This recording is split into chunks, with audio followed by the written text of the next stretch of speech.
สัญญาณเตือนใจเมื่อหัวใจวายโดยทั่วไปที่เรามักเห็นกันในละครหัวใจวายมักเกิดขึ้นฉับพลันรุนแรงซึ่งพอเห็นแล้วก็แทบไม่ต้องสงสัยเลยว่าเป็นภาวะหัวใจวายแต่หลายๆครั้งที่อาการหัวใจวายนั้นเมื่อเกิดขึ้นแล้วผู้ที่เป็นก็มีความเจ็บปวดหรือรู้สึกไม่สบายในระดับที่ยังทนได้และคิดว่าคงไม่เป็นไรมั้ง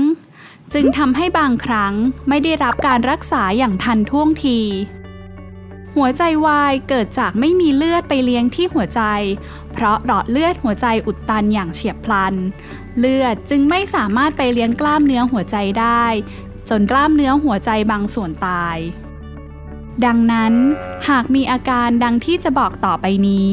แม้ว่าจะมีอาการเพียงเล็กน้อยหรือหัวใจเต้นผิดจากเดิมเล็กน้อยก็ตาม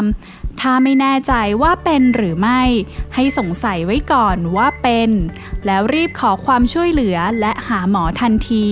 อย่ารอไม่ต้องห่วงว่าจะดูตื่นตูมทำให้คนแตกตื่นเพราะเวลาแม้วินาทีก็มีค่าสำหรับอาการหัวใจวายรู้สึกเจ็บหน้าอกจะรู้สึกเจ็บหน้าอกรู้สึกหนักๆเหมือนมีอะไรมากดทับบริเวณกลางหน้าอกและคงอยู่ 2-3 นาทีหรือบางทีอาจจะหายไปและกลับมาเจ็บใหม่รู้สึกเจ็บแน่นช่วงบนของร่างกายซึ่งรวมได้ถึงแขนคอขากรรไกรหลังและท้องหายใจไม่ค่อยออกหายใจถี่แม้ว่าจะมีอาการหรือไม่มีอาการแน่นหน้าอกก็ตามเหงื่อออกตัวเย็นหน้ามืดวิงเวียนคลื่นไส้ชีพจรเต้นเร็วในผู้ชายและผู้หญิงจะมีอาการแน่นหน้าอกหรือไม่สบายตัวเหมือนกันแต่อาการที่ผู้หญิงเป็นมากกว่าผู้ชายคืออาการเหนื่อยหายใจไม่ออกหน้ามืดวิงเวียนคลื่นไส้อาเจียนเจ็บหลังและขากรรไกรถ้ามีอาการดังกล่าวนั่งพักแล้วไม่ดีขึ้นใน 5-10 นาทีควรจะไปทำคลื่นไฟฟ้าหัวใจเพื่อดูว่ามีภาวะหัวใจวายหรือไม่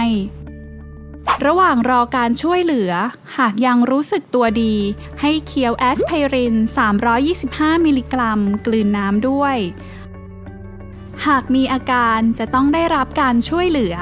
และตรวจคลื่นไฟฟ้าหัวใจโดยเร็วที่สุดซึ่งการช่วยเหลือจะเริ่มตั้งแต่เมื่อผู้ช่วยเหลือถึงตัวผู้ป่วยทันทีดังนั้นหากทำได้ให้เรียกรถพยาบาล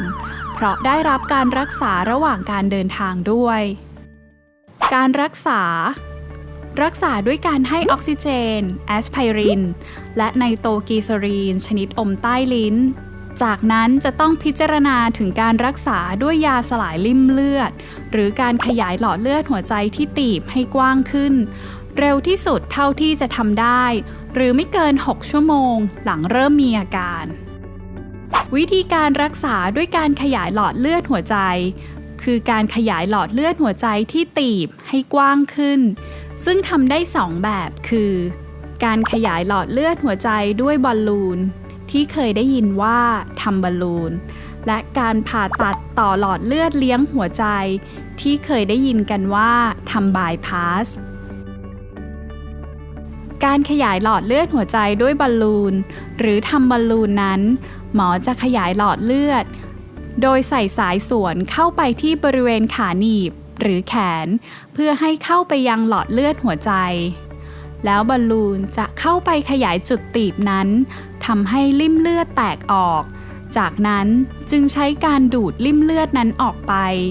เลือดจึงไหลผ่านจุดที่เคยตีบนั้นได้บางครั้งหมอจะใส่ขดลวดค้ำยันหลอดเลือดไว้ด้วยเพื่อไม่ให้หลอดเลือดซุดตัวกลับลงมาส่วนการผ่าตัดต่อหลอดเลือดเลี้ยงหัวใจหรือการผ่าตัดบายพาสนั้นคือการนำหลอดเลือดที่ดีจากส่วนอื่นในร่างกายมาเชื่อมต่อแทนหลอดเลือดที่อุดตันนั้นเพื่อทำให้เลือดไหลเวียนไปเลี้ยงกล้ามเนื้อหัวใจได้มากขึ้นอย่าลืมว่าถ้าไม่แน่ใจว่าเป็นหรือไม่ให้สงสัยไว้ก่อนว่าเป็นแล้วรีบขอความช่วยเหลือและหาหมอทันทีอย่ารอเพราะต้องได้รับการช่วยเหลือให้เร็วที่สุด